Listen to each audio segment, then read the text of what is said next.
தென் சென்னை மக்களவை தொகுதியில் போட்டியிடும் அதிமுக வேட்பாளர் ஜெயவர்தன் விருகம்பாக்கத்தில் வாக்காளர்களை சந்தித்து வாக்கு சேகரிப்பில் ஈடுபட்டு வருகிறார். இதுகுறித்தான மேலும் விவரங்களை கொடுப்பதற்காக செய்தியாளர் லதா இணைப்பில் இருக்கிறார். பேசலாம். லதா, இந்த தேர்தல் பரப்புரை தொடர்பான முழு விவரங்கள். வணக்கம்.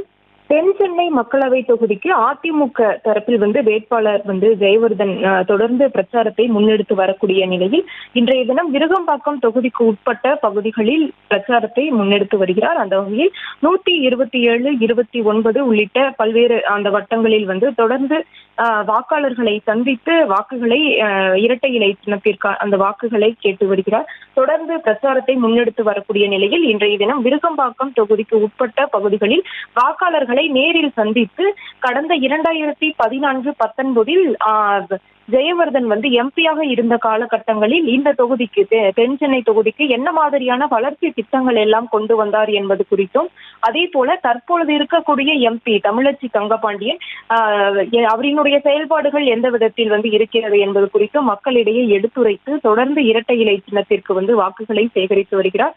தென் சென்னை குறிப்பாக நேற்றைய தினம் வேளச்சேரிக்கு உட்பட்ட பகுதிகளில் கூட வாக்குகளை சேகரித்தார். அந்த வகையில் இன்றைய தினம் விருகம்பாக்கம் தொகுதிக்கு உட்பட்ட பகுதிகளில் வாக்குகளை சேகரித்து வருகிறார். வழிநெடுகிலும் பெண்கள் அவரை வரவேற்று ஆரத்தி எடுத்தும் பூக்களை தூவியும் தேங்காய்களை உடைத்தும் அவருக்கு அந்த வரவேற்பையும் ஒரு புறம் தெரிவிக்கிறார்கள். அவர்களுக்கு அவர் இரட்டை இலை சின்னத்திற்கு தொடர்ந்து பொதுமக்களை நேரில் சந்தித்து வாக்குகளை சேகரித்து வருகிறார். அவரோடு அதிமுக நிர்வாகிகள், குறிப்பாக முன்னாள் அமைச்சர் கோகுலேந்திரா மற்றும் முக்கிய நிர்வாகிகள் பலரும் உடன் இருக்கிறார்கள். தொடர்ந்து அந்த பிரச்சாரத்தை முன்னெடுத்து வருகிறார்.